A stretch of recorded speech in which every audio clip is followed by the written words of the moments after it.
Drinking with Authors may contain adult content. Listener discretion is advised.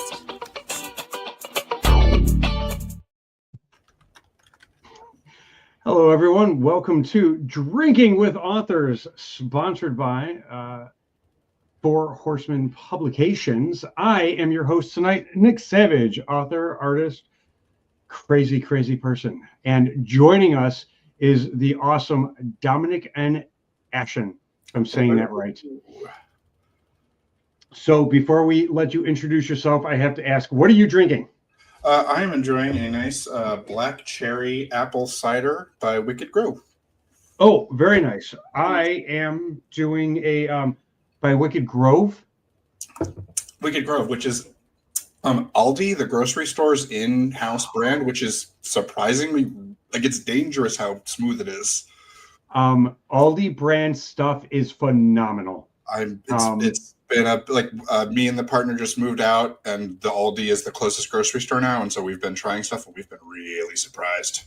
The only store brand thing of theirs I haven't liked are their Pop-Tarts, but that's a different story. And for everyone looking, I am drinking espresso martini, just add ice. It is alcoholic and it is super sugary. Nice. But it was like $6 for the bottle. So you're wearing one of your shirts based on your Steel and Thunder series. Tell us, give us the deets on it all. I mean, it's a lot of what it looks like on the cover. It's about a human and an orc and a hopefully epic fantasy romance. Things start off a little bit like enemies to lovers, Dubcon, like, hey, I don't like you, but really I do like you, and I'm kind of mad that I like you. And it just sort of develops into this really, hopefully, epic, fun tale full of magic and all the good fantasy trappings. It's heavily inspired by a lot of D&D games I've been in or run, and yeah, it's I got the 5th one is coming out very soon. And so this is a family friendly. I'm just kidding. Oh yes, absolutely. You know what? I did once have a mother tell me I'm buying this for my daughter, and I had to clarify the daughter's age because I was concerned. No, I get that too. I have a romance series, and I'll get like 12, 13-year-old girls coming up, and I'm like, no. I'm like, not without your mother's permission. Just ain't happening. So I do understand. Had a 16-year-old guy email me saying, hey, I'm a big fan of your books. And I responded, that's great. I cannot talk about them with you. Goodbye. Yeah, you are underage, and this could get me arrested. This conversation cannot happen. Sorry. No. Appreciate the fan. Come back in 2 years, and then we can talk when it's legal. Yeah. And it's one of those things you have to look out for yourself. And even though you get fans who might be a little more mature or sneak stuff behind their parents' back and whatever, like you still you can't talk about it with them because it's just completely not. I mean, the second I had access to the internet, like it was done. Yeah, I was of age where you sneak them from your dad's drawer, you know what I'm saying, and stuff. So yeah, but it's times have changed, and it's actually become a lot harder, I think, to be a parent and shelter your kid from those things until you're ready to say, you know what, I'm done sheltering. Let's just show them. But yes, sorry. That is, how many? Well, while I'm going over my questions and stuff that I'm going to quiz you on, how many books are in your series? So I have 5 novels and 3 novellas. The 5th novel comes out at the end of October. End of October. And is it already available for pre-order? We're doing some shameless self-promotion now. I'm not mixing things up. We're doing it now. We'll get those details later. Yes, we're going to get into that later, but it is available for that. All right. So since I am very organized right now in my head and starting this off, I'm going to ask you, with your writing, are you organized? I try to be, but then I also like a little bit of controlled chaos at the very least. Before I write a story, I usually like to have a loose outline at least, but almost all the time, like once I get halfway through that, I find that I have to revise the outline because the story has gone in different directions.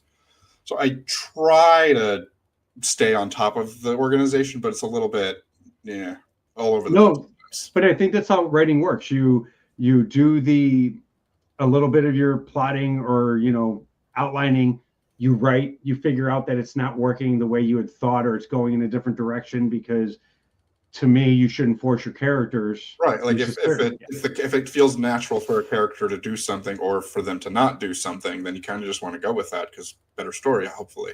Yeah. So thus the writing is rewriting. Yeah.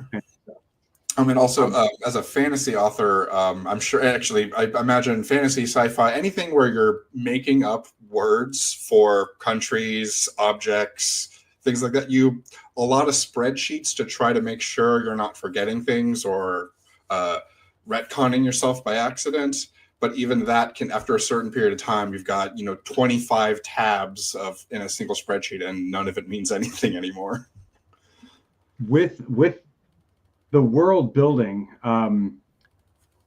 it's very hard sometimes to keep everything in place and stuff like that. So it's an issue of, like you said, the tabs and stuff. But even when you're using tabs in spreadsheets, do you go for as complicated as possible, just to have a more illustrious world, even if you don't use it, or you just try and keep it as simple as you can while creating a world that is not generic?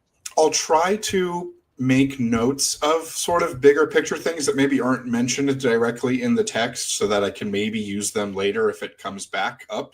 But I also don't want to be like tied to something that maybe just isn't working anymore. That makes sense. So on the topic of making up names for places, what about your characters? How do you name them? I'm not above using a name generator sometimes, but I will also sometimes just pull a random name from the top of my head, which is, again, the nice thing about fantasy and sci-fi. You don't really have to use traditional names for everybody. But that is also something you got to keep track of in a spreadsheet, because you don't want to use the same names over and over by accident. I know, I understand. I accidentally did that with one of my series, but one of the guys was already dead and he's only brought up in flashback, so it doesn't matter. But in each of my books, I do have or in each of my series, I do have one character named Nick because of my best friend who's actually named Nick. So I just do that. Yeah. Nice. But now, are you like me and pretentious about naming characters in the sense that they have to like have some sort of meaning either behind the name or to the series? Or are you just like, a name's incidental, so call them whatever the hell you want? I'm a little bit of both, leaning more towards the meaning aspect. Either I like a good, like a good joke or a pun that's kind of hidden, or I just like if it's just like kind of random side characters, I would like to maybe at least make it seem like authentic to the part of the world it's set in, so there's at least some like commonality between people's names or something. But it's like, again, fast and loose kind of. No, that's perfectly acceptable. It wasn't a gotcha question. I know. I kind of said it like that. How dare you? Yeah, no. I think a lot of the times when I ask questions like that, I think back to Scream when Jamie Kennedy said motives are incidental. A lot of things can be, they're just kind of at the moment what they are. So I don't think this has come out in any of the stories yet. I mean, it won't come out in story, but like one of my main characters' last name, Serrano, I believe, means lightning or thunder in Italian. And that's connected to his backstory throughout the series. Not to give anything else away, but I do try to go for some stuff like that when I can. Well, that's awesome, actually. Like to have stuff like that. I do not speak Italian. My wife speaks more of it than I do. I actually speak Irish, Gaelic, which is completely useless language to know. I've got a little Spanish, but not enough to make my abuelita happy. It's never enough. Mine never got the chance to teach me Italian before she passed away. I am so sorry about that. I don't know if you heard that. I'm trying to get off. Oh, good. Then I don't take my apology. As a fantasy writer, now obviously you have orcs in your world, and I know that it has some steamy, spicy scenes. Mm-hmm. Have you ever thought about or wanted to bring in some of other? Now, I'm a big D&D dork, so I'm asking this kind of as like a way out there kind of like juvenile question. Other sentient beings like human meets beholder sex or something like that. Like, Gotcha. Haven't written anything like that myself. It seems like an interesting concept. I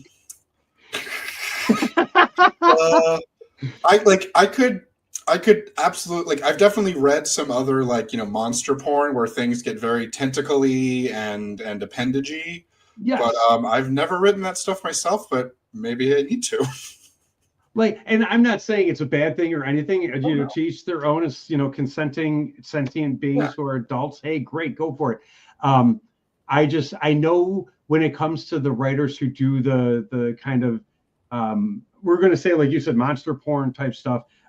They tend to stick to like shifters. You know what I'm saying? Or dead things like vampires or even zombies. I've seen, which is kind of crossing weird lines in some things. But I've never seen like mind flayer elf. You know what I'm saying? Like weird kind of crossovers. That wouldn't happen. I bet it exists out there somewhere. I bet it, like, I'm sure there's something on AO3 or something. Someone's written something weird. Well, there's an author whose name I can't remember, and it's going to drive me nuts now for the rest of the show. So I'll try and get through this and pass it up so it gets out of my mind. But he writes some very odd stuff. He's a very occult style writer, indie author, and he has a book called The Haunted Vagina. And what? It's a book called The Haunted Vagina.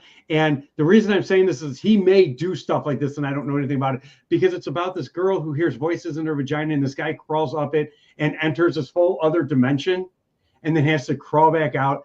It's a short story. I think it's like 40,000 words. But it's a very interesting thing. But he's the kind of author who would definitely be like, if mind flare elf stuff exists, or Minotaur beholder, bondage, he would be this guy to write it. But if he doesn't, I think you have stuff for when you get really drunk. Something to consider. Yeah, I don't know if you should, but it should be. Think about it. All of my novellas are basically just excuses for me to write my characters in insane sexual situations that don't happen in them. Like, it's out of continuity of the whole series, so it's just pure. So that might be perfect for something like that, honestly. So you have in your world, you have a multiverse then going, because your novels are one, and your novellas are kind of like not in the main world, kind of subset to it. Right. They're in, when you the novellas are in universe written by one of my other characters. Like, that's in the first two books. He is in universe writing these novellas as just writing exercises for himself because he's horny. Do the people in the novellas know he's writing about them? Not yet. Not yet. Okay. I don't want to spoil anything there. But they sound awesome. Right? They sound awesome. And I know we've done a signing, together, like we were talking about right before the show, Smut Lovers. And if this is your first time watching the show or your first time seeing Dominic, he is wonderful to talk to at a show. And the people, he had lines, he had people constantly coming up to him and stuff. And he is someone to read if you are into that style of stuff. I'm not saying that in a bad way. I know I how to say it properly. Like, if that's your cup of tea and you'd like the monster stuff, definitely check him out, because it is some good stuff. But I wasn't sure if you ever did some stuff like that. Not yet. So, okay, you write some very adult stuff. When you were a kid, what was your favorite book? I mean, The Mouse and the Motorcycle. That was my favorite book as like a second, third grader, I think. It was just sort of like a wacky. It was about a kid with a single mom, and he finds this motorcycle, or he finds this mouse that can talk, and somehow manages to ride his toy motorcycle like a real motorcycle, and they just have wacky adventures. Doesn't connect at all to what I write now. No, that's okay. I grew up reading the Hardy Boys, and I do not write, Hardy Boys stuff. What I will say, sort of though, is when I was in high school and the internet was a new thing, and I had access to it without any parental supervision. I would often look for adult stories to read rather than just like looking at porn. It triggered something in my imagination regular porn didn't do, and that is what sort of drove me to want to start writing it. Okay, so here's a question for you then. Your novellas are ways for you to just write sexual encounters type stuff. Mm-hmm. How much prep do you put in before starting one of your novels? Like, is it just a sit down and go? Do you like how much outlining and stuff like that is there? I like to give myself at least a week or two to outline the entire story in like broad strokes. Like, here are the things I want to make sure that I touch upon in the story plot wise. Here are the character arcs I want to make sure I'm following. Here are little details I want to make sure to include. But then I will I refer back to those notes, but I don't hard stick to them unless it's something that like is already in the story. Okay. I like to prep as much as I can, but I also go into it knowing this all may be thrown out the window. Is there something you've written in your book that you like, a scene or a line or even a character that you loved, that you're like, this is great, but it's for whatever reason didn't work, so you had to take it out? Is there anything you've ever edited out of one of your books that you absolutely did not want to for whatever reason?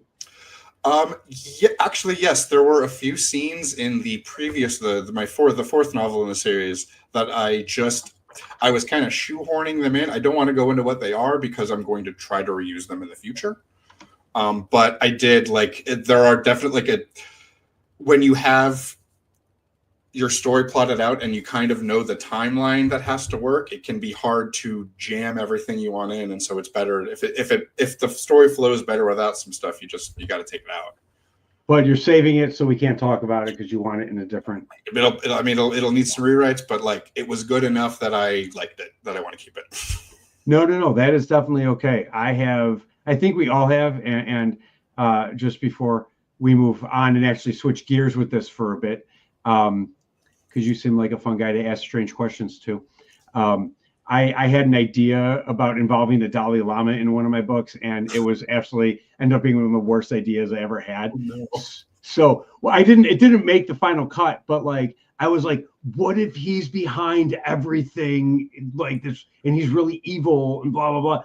And my writing, the guy who was working on the story with me, because we're working on turning it into a TV series, he was really high, and at first he was like, "It's great," and then we talked about it more, and he started to and he was like, "This is horrible," and I was like, "It is, isn't it?" He's like, "Yeah." So now if I have an idea that's bad, we're just like, "That's a Dalai Lama." So it's just one of those things. I'll take that. Yeah, but then he ended up having a boy suck his tongue or something like that. So whatever happened, it was just really just kind of out there. Do you karaoke? I do not. I have horrible stage fright. You have horrible stage fright? Yeah. Well, that ruins what's your go-to karaoke song? How do you know you have horrible stage fright if you don't karaoke? In school, having to give presentations, I was the kid that would kind of shake slightly and whose voice would waver. I always had a hard time. I've gotten better about it, especially since, the author thing being, I've been on panels, I've done signings, but there's still a little bit of I'd need to be pretty drunk probably to do karaoke. Well, okay, then here's the thing. Here's what we're going to do is you and I am horrible with names. Zach? Yes, that's my perfect name. Yes. You're still together, right? Yes. Okay, I don't know. Because you said we moved out, and I just making sure that we moved out was a together moved out. Because we were talking about all moved in together for the first time, actually. Okay, wonderful. Okay, because we met. He was wonderful. We're going to get together. There is a bar that my friend runs the karaoke at, and we're going to go. We're going to get you drunk, and we're going to do some karaoke. Okay. And it's going to be fun.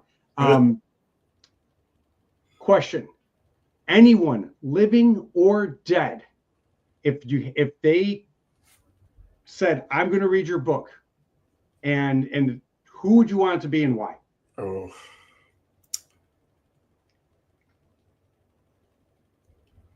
Ooh. Carrie Fisher, because I just feel like she'd have something really interesting to tell me about it. I don't know. I would love to get any kind of advice from that woman, honestly. Carrie, no, that's a very interesting thing. I think she was underutilized in a lot of ways because Star Wars pigeonholed people. Absolutely. I just finally saw The Burbs for the first time. Yeah. And I had never seen it, and I was like, all right, I'm going to watch it. I'm, painting some shirts and watching it. And she plays Tom Hanks' wife in it. And it's a smaller role, but she's so damn good. She's amazing. And I was like, like some roles, you watch certain actors and you're like, it's the same from role to role. There was no Princess Leia in it. You know what I'm saying? It was not a rehash of the character. And she's so good. I also think with her kind of sense of humor that she would appreciate the writing, the story and stuff like that. So I think she would have enjoyed it. I don't know if it would have been her thing exactly, but I think she would have gotten a kick out of it at least. So in the vein then of dead people and having them read books, if you had a time machine, time paradox aside and everything like that, just the general time machine, mm-hmm. What you doing with it? I mean, I feel like I have to say kill Hitler. Like, I feel like that's just one thing everyone has to. Yeah, I do that. We're still on Hitler. You're keeping it PC here. It's okay. But aside from that,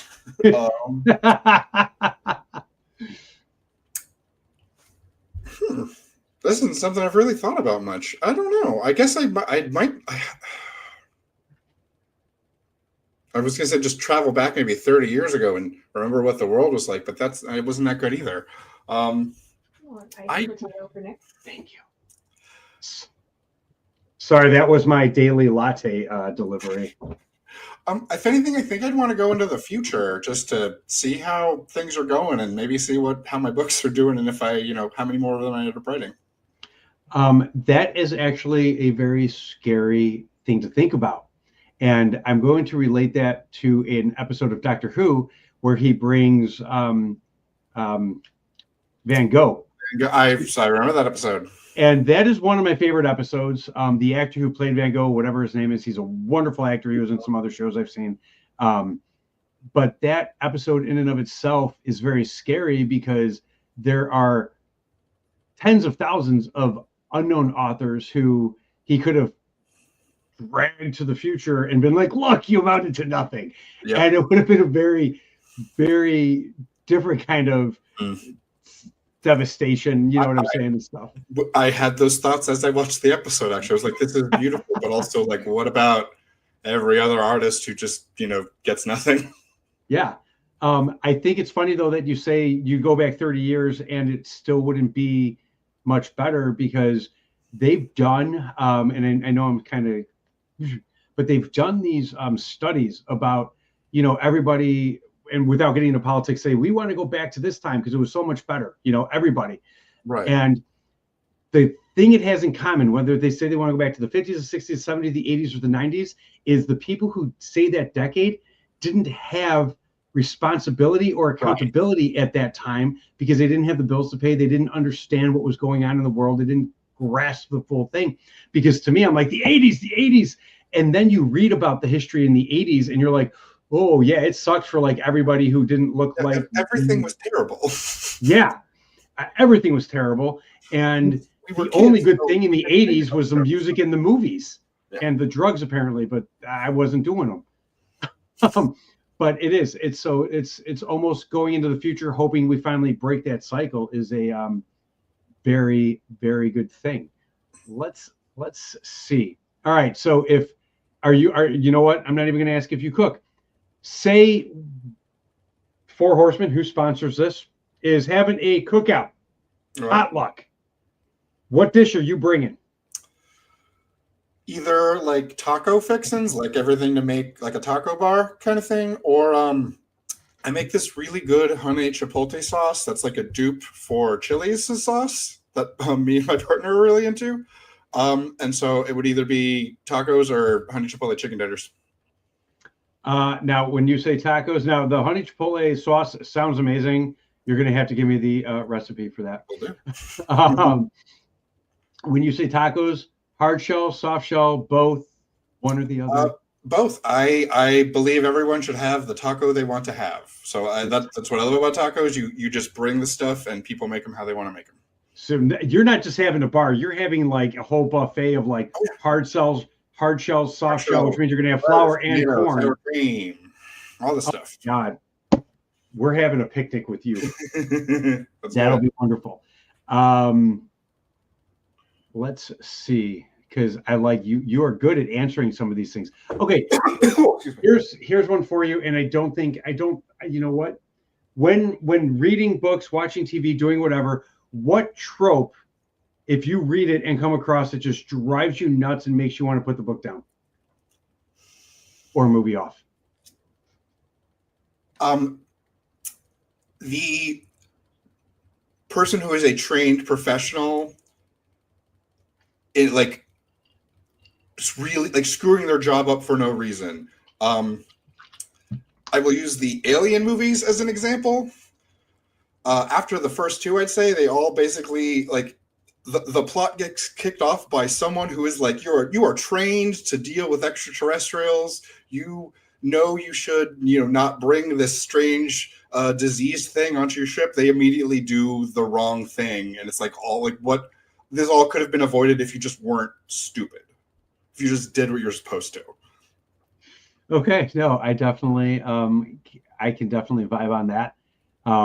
I've always been one for just the in that sense of trained professionals, the person who's trained in something that they clearly wouldn't be trained in either because of like life circumstances or physical size. You know what I'm saying? Like the tiny person who's wielding two AK-50, 57s or whatever the hell they're called with and they're not even like the recoil's not affecting them, or they're like 4 feet tall wielding a broadsword with like expert precision. You know what I'm saying? Like type stuff. I absolutely do. When I plot out my fight scenes, thinking of the actual physics of things is something that I can't not think about. So when I see those things or read those things, it's definitely a little infuriating. And I do understand that books are supposed to be escapism when you're reading stuff about, a 5'2" girl who weighs 98 pounds soaking wet, wielding, like swords and flowers. But to me, it also almost sets up fake expectations in real life of like, let's stick around and do this. Me and my friends sticked around with swords. It did not end well sometimes. I didn't have any of these, but I was definitely one of those kids who's like, Mom, why won't you buy me this ninja star? I don't understand. I can handle it. It's easy. Look. It is not easy. I was on a movie set once, and a guy, it was one of the folding ninja stars, and he threw it unfolded, like up close of it open.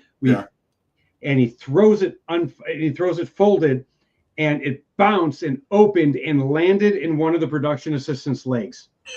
And he had to go to the hospital. Ninja stars are not something to talk about. So it was not funny. We can laugh about it now. He's alive. He's fine. Right. But like, oh yeah, no. We are getting low on time, and I want you to have all the time in the world. Shameless self-promotion. Well, give it to me, baby. All right. Well, as we've mentioned, the main series I write is called Steel and Thunder, though I do have some other books out.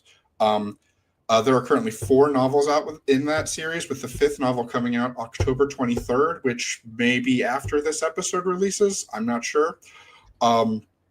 Even if it's not, for the entire month of October, you can actually buy all of my all books in the series for 20% off if you go to fourhorsemanpublications.com, where you can also pre-order Distance of Dragons, Book 5, for 15% off. Yay! Now, you said you have other books. Yeah, tell us about the other books. I also have a novel called Hours. That is a contemporary novel not set in the fantasy universe. It's just about 3 horny 18-year-olds about to go to college, having a lot of kinky sex. It was the very first story I ever wrote, like way before I was ever getting published and just posting stuff online. So it's like every chapter is what weird sex thing can I put into this one. So it's just 20 chapters of that. And then my other book is called The Crown and the Collar. It is a werewolf and royalty-filled fantasy book. It is also set in the same universe as Steel and Thunder, and there's a little bit of crossover. Yeah, you can find both of those at fourhorsemanpublications.com. And basically, you can find all my books basically everywhere else too. Amazon, Barnes & Noble, all the places online. Well, what about for people who want to stalk you? I mean, follow you, social medias, websites, stuff like that. Where can you be found? On Facebook and Instagram, I am dom.n.ashen. I am on Blue Sky at dominicashen.com, and dominicashen.com is also my website where I post updates, and you can actually find the first 2 chapters of all my novels for free to read before you buy the thing to see if you want it. Well, thank you very much. That was good. Is there anything else you want to add, ask me, say to the audience, anything at all? Buy my books, read more orc porn. Again, this is probably not coming out in time, but this Saturday I'll be out at the Orlando Pride Festival selling and signing books. And have a good one. You too. Thank you very much for being with us. And until next time, everyone, be good. Thank you. See ya. Thank you for listening to Drinking with Authors. Join us next time for another fun conversation with an author